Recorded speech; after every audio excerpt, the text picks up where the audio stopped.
She laughed and said, "You really thought someone like me would ever date someone like you?" Her friends couldn't stop giggling. I smiled and said, "Good. Then this is the last time you'll have to see me." Later that night, her best friend sent me a message that made my hands freeze. "I'm 30 years old.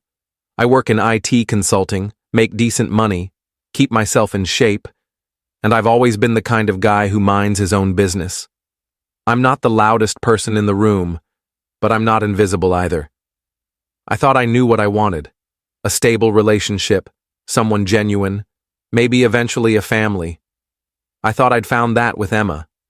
We'd been dating for 8 months, met through mutual friends at a rooftop barbecue last summer. She was 27, worked in marketing, had this infectious laugh that made everyone around her smile. She was beautiful, sure, but it wasn't just that. She seemed kind. She seemed real. We clicked fast, late-night conversations, weekend trips, meeting each other's friends. I introduced her to my parents after 4 months. My mom loved her.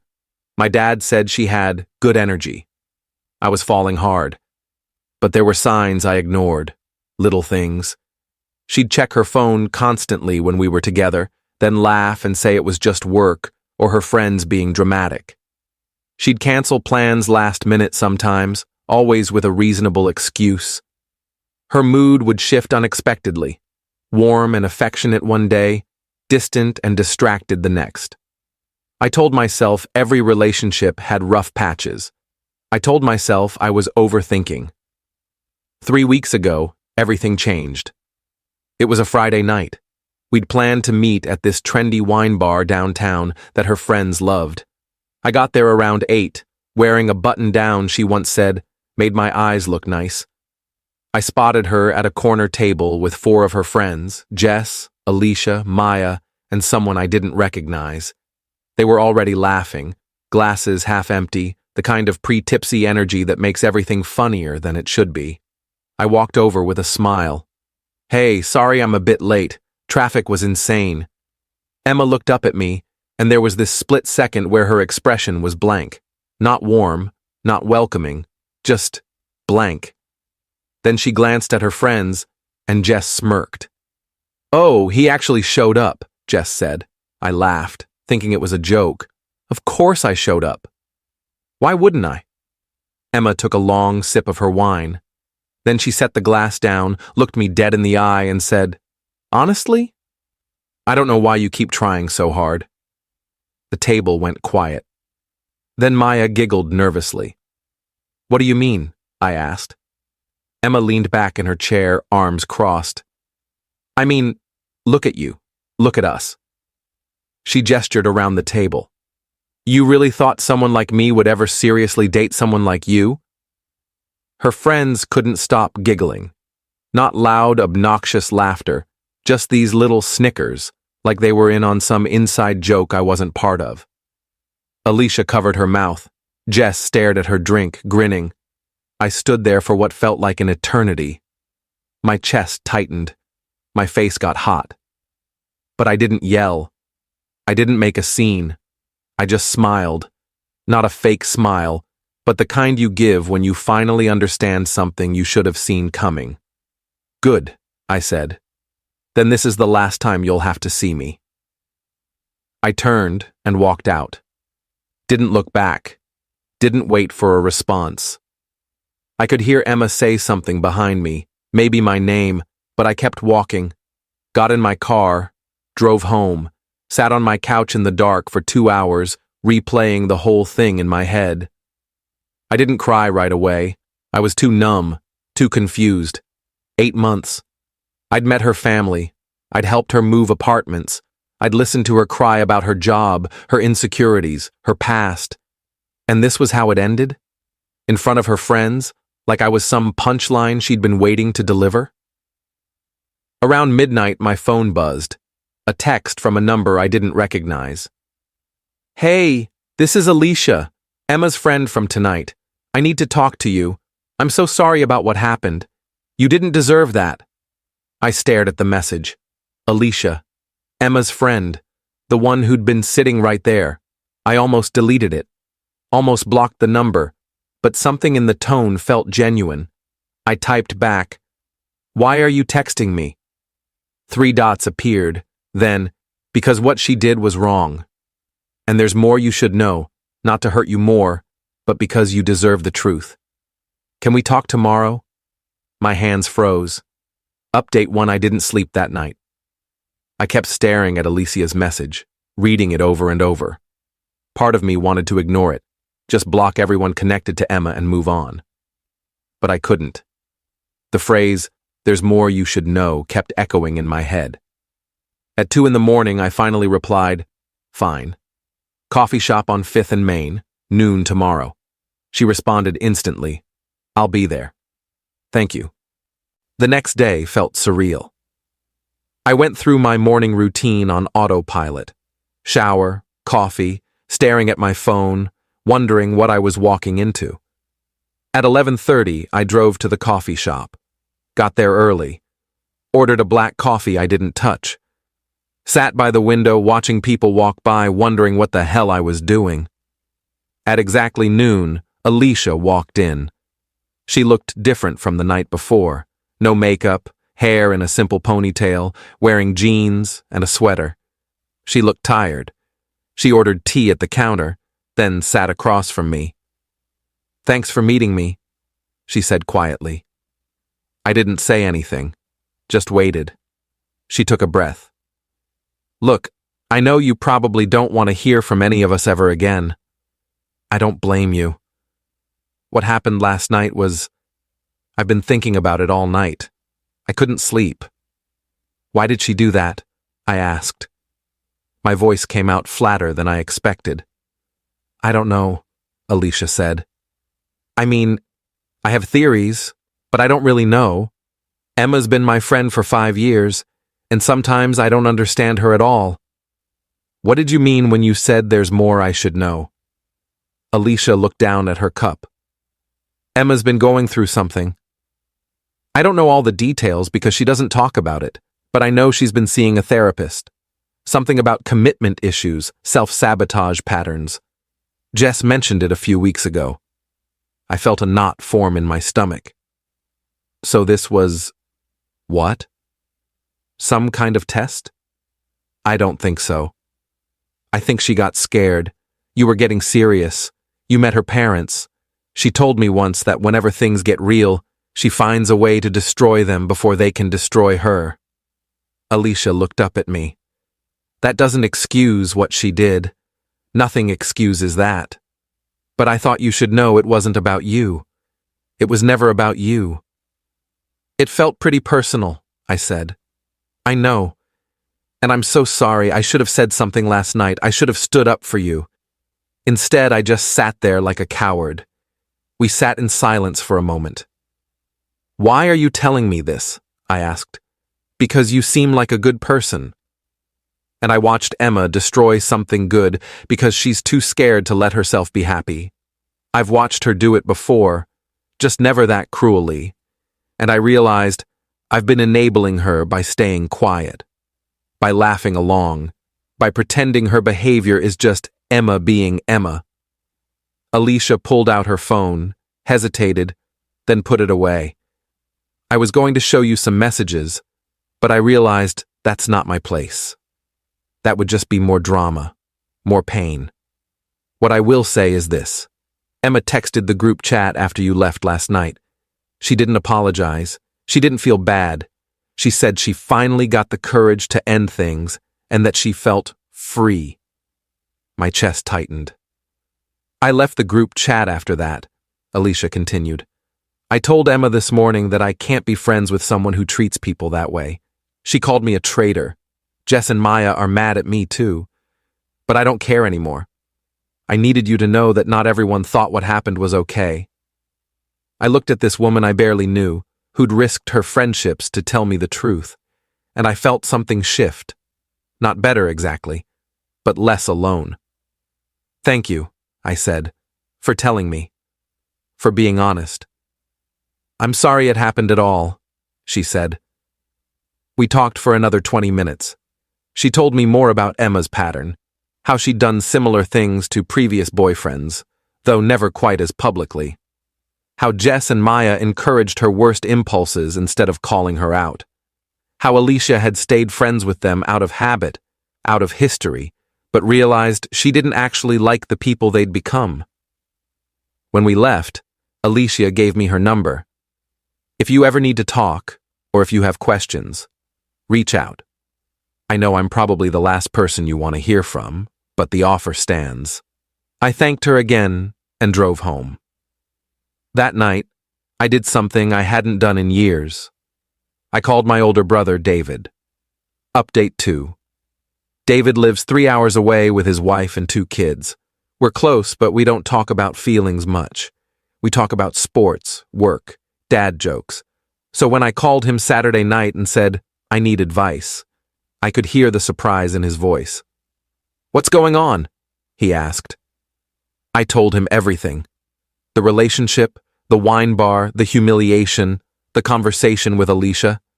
I expected him to get angry on my behalf, maybe tell me Emma was trash and I should forget about her. Instead, he was quiet for a long moment. Then he said, How are you feeling right now? I don't know, I admitted. Confused. Hurt. Angry. Embarrassed. All of that makes sense, he said. You got blindsided. That's brutal, man. I'm sorry. I keep replaying it in my head, I said, trying to figure out what I did wrong. What I missed. You didn't do anything wrong, David said firmly. Someone treating you badly isn't a reflection of your worth. It's a reflection of theirs. Everyone saw it, though. Her friends, other people at the bar. I just stood there like an idiot. You didn't stand there like an idiot. You walked away with dignity. That takes strength. He paused. Look, I've never told you this, but something similar happened to me in college. Girl I was seeing for almost a year broke up with me at a party in front of everyone, told me I was boring and she'd been seeing someone else the whole time. Seriously? Yeah, I was devastated. Spent weeks wondering what was wrong with me. Stopped going out. My grades tanked. Finally, one of my roommates sat me down and said, You're letting her win twice. She hurt you once. Now you're hurting yourself. I absorbed that. I'm not saying get over it quickly, David continued. You need time to process. But don't let this define you. Don't let her take more from you than she already has. We talked for almost an hour. He told me about how he eventually moved past his own heartbreak, how he met his wife 2 years later, how that college relationship taught him what he didn't want. By the time we hung up, I felt lighter. Not fixed, but lighter. The next few days were hard. I took Monday off work, stayed in bed too long, ordered takeout, watched mindless TV, let myself feel everything I'd been pushing down. Tuesday, I forced myself to go to the gym. Wednesday, I went back to work. My coworkers noticed something was off. My boss, Karen, pulled me aside after a meeting. You okay? She asked. You seem distracted. Personal stuff, I said. I'm fine. She studied me for a moment. Break up? I nodded. Take the time you need, she said, and if you need to talk, my door's open. I've been through my share of heartbreaks. They suck, but you get through them. That simple acknowledgement helped more than I expected. By Thursday, I was functioning again. Not great, but functional. I went to the gym every morning before work, started meal prepping again, called my parents and told them Emma and I had broken up. My mom wanted details, but I kept it vague. My dad just said, her loss, and changed the subject to football. I loved him for that. Friday afternoon, Alicia texted me. How are you holding up? I replied, better, taking it day by day. That's good. I'm proud of you. It was a weird thing to say, she barely knew me, but somehow it mattered. She added, I started seeing a therapist this week, realizing I've got my own stuff to work through. Figured if I'm going to call out toxic behavior, I should deal with my own patterns too. That's great, I typed back. Takes courage to do that. So does what you're doing. Moving forward instead of getting stuck in anger. Was I moving forward? I wasn't sure, but I was trying. Update 3. 2 weeks after the wine bar incident, something unexpected happened. I was at the grocery store on a Sunday afternoon, debating between pasta brands, when I heard a voice behind me. "Jake?" I turned. Emma stood there with a shopping basket, looking smaller than I remembered.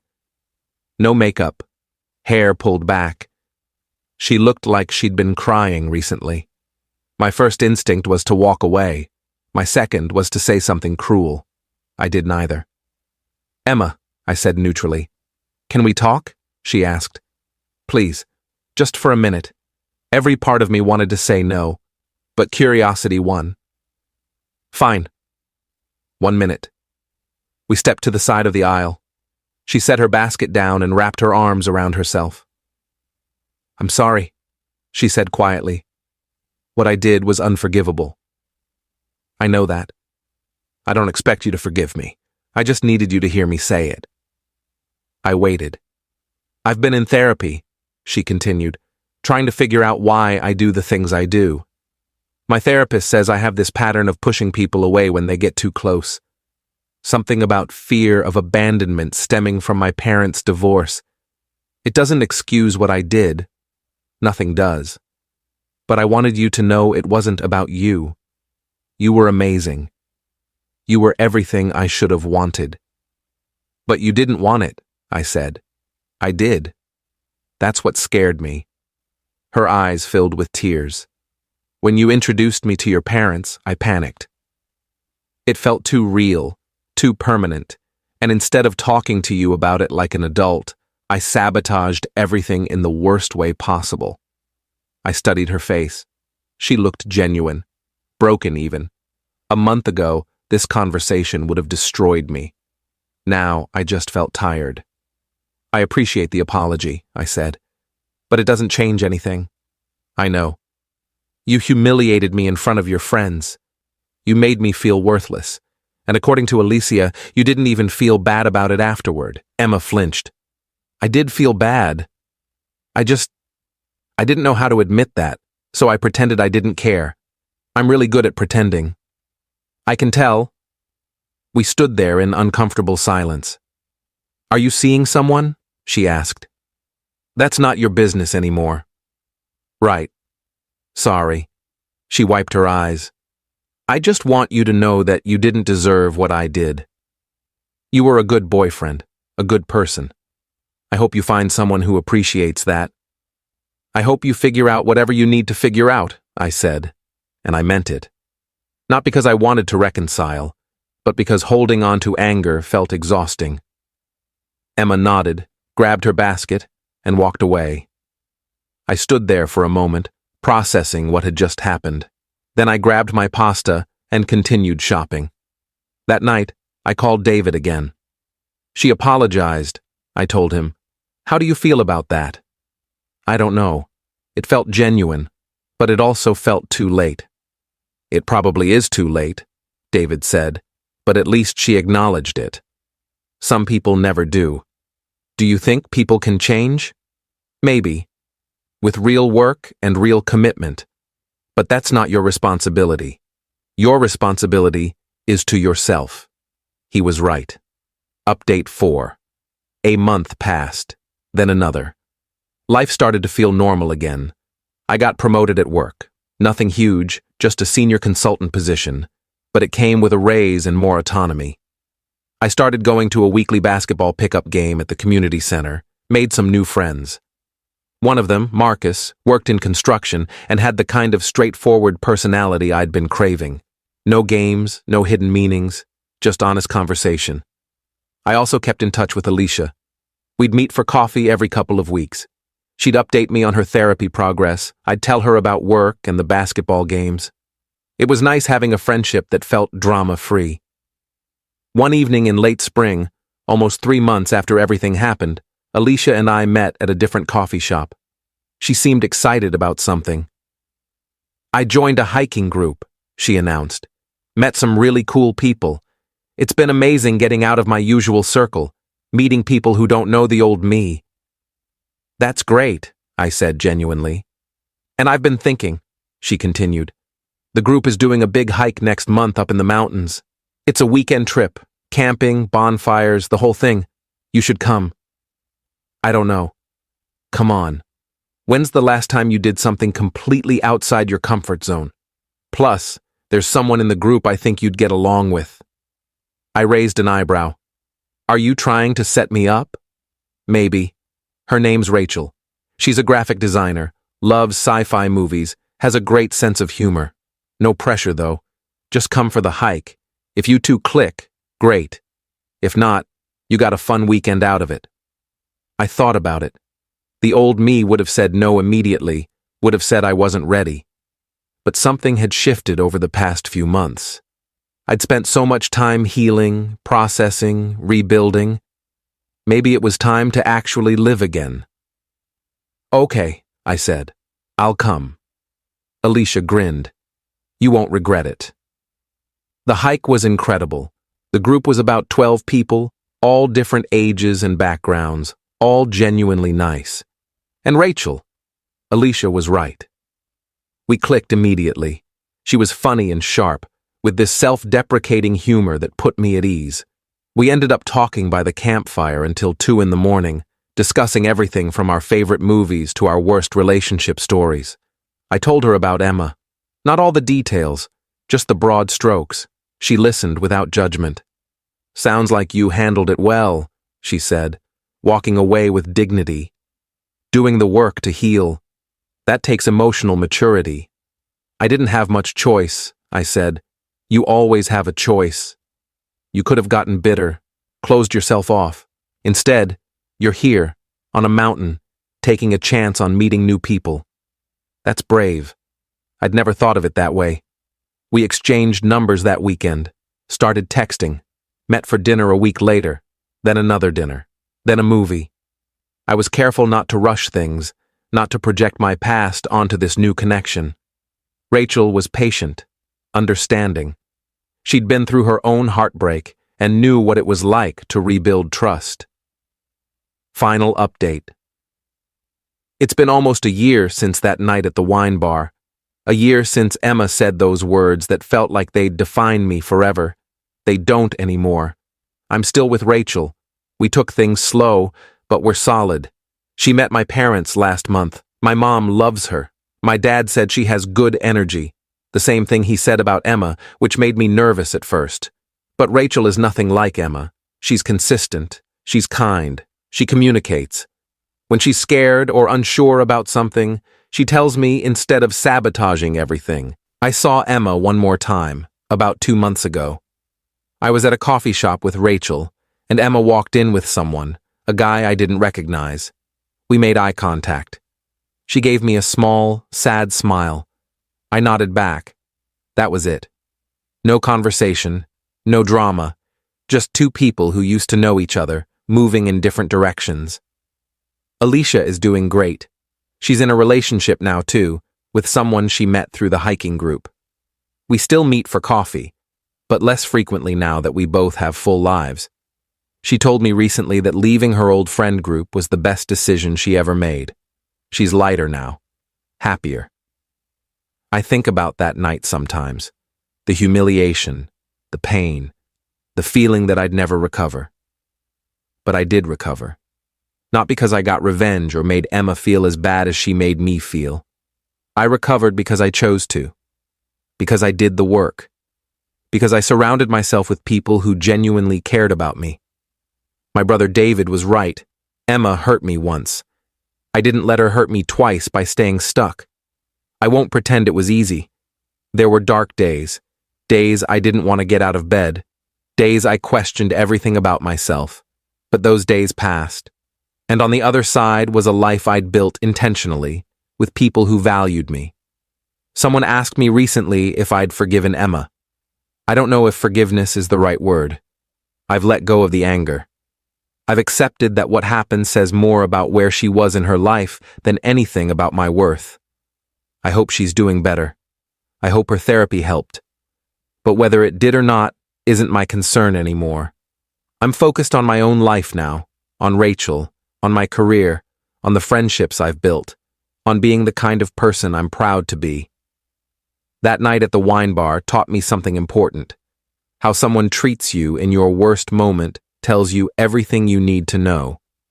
Emma showed me exactly who she was, and I showed myself that I could survive it, learn from it, and build something better. That's not revenge. That's growth. Edit 1. Someone asked if I ever found out why Emma acted the way she did at the wine bar specifically. Honestly, I'll never fully know. My best guess, based on what Alicia said and Emma's own admission, is that she panicked about how serious things were getting and chose the nuclear option. Some people break up quietly. She chose chaos. That's on her, not me. Edit 2. A few people mentioned that Alicia sounds like a great person for reaching out. She really is. Not many people would risk their friendships to do the right thing. I'm grateful she did. Our friendship has been one of the unexpected good things that came from all of this. Edit 3. For anyone going through something similar, give yourself time. Don't rush the healing process. Talk to people you trust. Consider therapy if you need it. Focus on rebuilding your self-worth. And know that how someone treats you isn't a reflection of your value. You're going to be okay, I promise.